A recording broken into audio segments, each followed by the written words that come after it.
चली गई थी इसलिए थोड़ा सा समस्या हो गया है। इसके अगले टॉपिक को हम लोग देखते हैं। एक लास्ट है बस, उच्चारण स्थान देखेंगे इसका। उच्चारण स्थान क्या होता है? उच्चारण स्थान,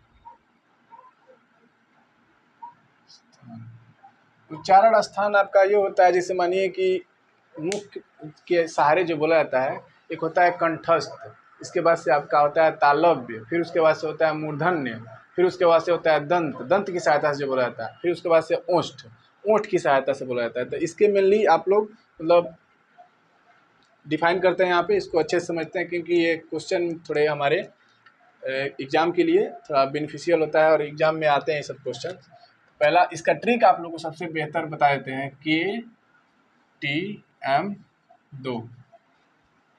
दहेज नहीं, मतलब दहेज में मत मांगिएगा KTM, लेकिन ये KTM जो है, KTM 2 एक ट्रिक है, आप लोग इसको देखिएगा। पहला आपका हो गया कंठस्थ व्यंजन, कंठस्थ, फिर उसके बाद से आ जाएगा आपका तालव्य, तालव्य व्यंजन, फिर आपका हो जाएगा मूर्धन्य व्यंजन, फिर आपका आ जाएगा दंत व्यंजन, उसके बाद से आपका आ जाएगा लास्ट ओष्ठ व्यंजन। अब इसको हम लोग कैसे पढ़ेंगे, आइए आप लोग मतलब बढ़िया से समझाते हैं। जैसे मानिए इसमें आ जाएगा क से लेके अंग तक जो आएंगे वो आपके ओष्ठ मतलब कंठस्थ में आएंगे। क, ख, ग, घ, अंग। देखिए इसको, इसकी जो हम लोग उच्चारण करते हैं वो हमारे कंठ के द्वारा निकलता है। जो हमारी मतलब वॉइस निकलती है वो हमारा कंठ के द्वारा, जैसे बोलते हैं क, ख, ग, घ, अंग, ये हमारे ओंठ के कंठ के द्वारा निकलती है, इसलिए हम लोग इसको कंठस्थ व्यंजन में इसका हम लोग रखते हैं। इसका एक और मतलब ट्रिक है, आ, और मतलब इसमें स्वर जो आते हैं उसको मतलब हम देखते हैं आ, और ह। विसर्ग का भी इसमें प्रयोग किया जाता है। विसर्ग इसमें आपका आ जाएगा अह विसर्ग भी इसी में आता है। जैसे इसका ट्रिक है कि क ख ग घ में विवाह, विवाह, तो इसको विसर्ग, विसर्ग इसमें आता है, तो इस ट्रिक से याद कर सकते हैं आप, अच्छा ट्रिक है इसका। फिर उसके बाद से आ जाएगा आपका तालव्य। तालव्य में आप मतलब तालु के सहारा से जो हम बोलते हैं, यहाँ के जो तालु के सहारे से हम इसका उच्चारण करते हैं वो हमारा आ जाएगा तालव्य व्यंजन में। तालव्य व्यंजन में हमारा कौन कौन आ जाएगा?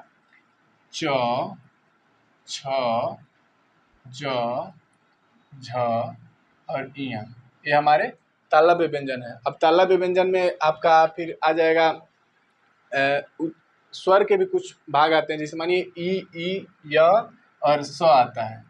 ई आ जाएगा, ई आ जाएगा और स आ जाएगा, सॉरी स आ जाएगा, ये आपके मतलब आ जाएंगे उसमें, और यह भी आ जाता है इसमें, ये आपके आ जाएंगे तालव्य व्यंजन में। तो आई होप कि आप लोग को समझ में आ रहा होगा, कोई दिक्कत नहीं हो रही होगी। अच्छा तो दिखाई दे रहा है ना?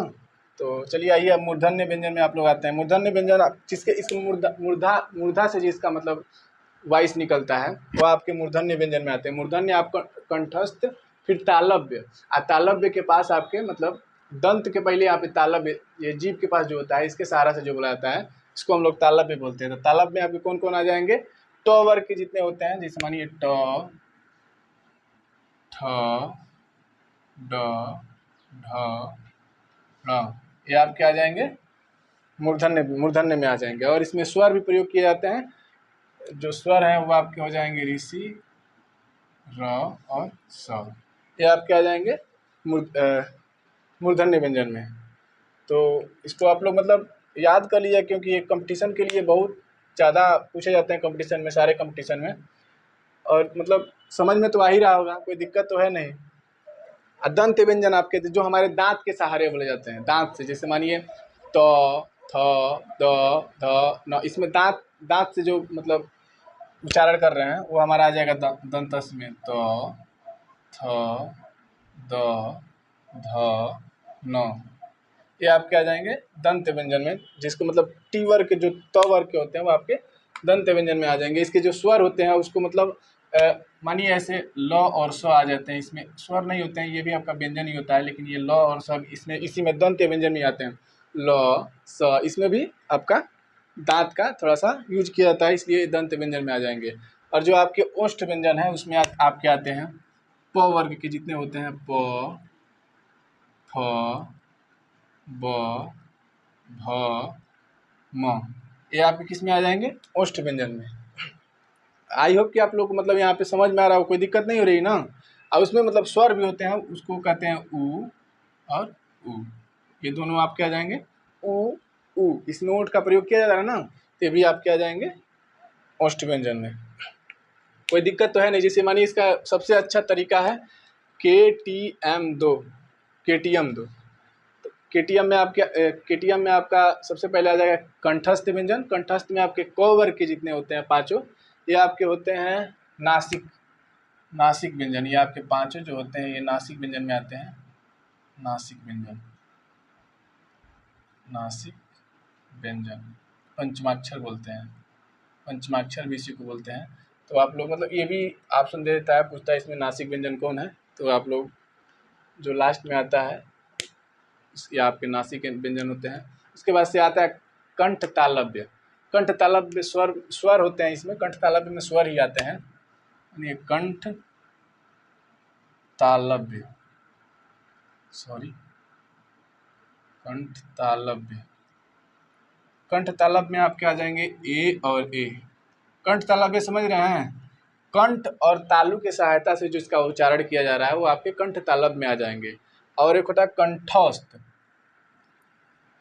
कंठस्थ, कंठस्थ क्या होता है ये आप लोग समझ रहे हैं? कंठ और ओंठ की सहायता से जो बोला जाता है वो आपके कंठस्थ में आते हैं। तो ये आपका हो जाएगा ओ और औ, ये आपके आ जाएंगे कंठस्थ में।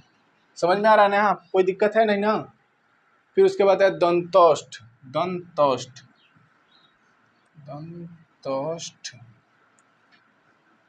दांत और ओंठ की सहायता से जो बोला जाता है। जैसे मानिए बोलते हैं हम व, दांत, दांत का भी प्रयोग है व, तो दांत का भी प्रयोग हो रहा है और ओंठ का भी प्रयोग हो रहा है, तो इसमें आ जाएगा आपका व।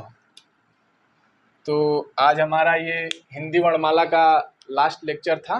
और मतलब अगर तीनों लेक्चर आप हिंदी वर्णमाला का देख लेते हैं तो हमें नहीं लगता है कि आपका कोई भी मतलब क्वेश्चन हिंदी वर्णमाला से कॉम्पिटिटिव एग्जाम में बाहर जाने वाला है। तो धन्यवाद, और सारे वीडियो को ऐसे ही वॉच करते रहिए और सब्सक्राइब कर लीजिए और शेयर भी करते रहिए अपने दोस्तों तक जो मतलब इसके लिए मतलब तैयारी कर रहे हैं किसी भी कॉम्पिटिटिव एग्जाम के लिए जिसमें हिंदी पूछी जाती हो। तो आप लोग इस वीडियो को शेयर कर सकते हैं और लाइक भी कर दीजिएगा ताकि हम लोग को थोड़ा उत्साह मिलता है। और कमेंट ज़रूर बताइएगा कि कैसा हमारा मतलब ये प्लान कैसा है। धन्यवाद।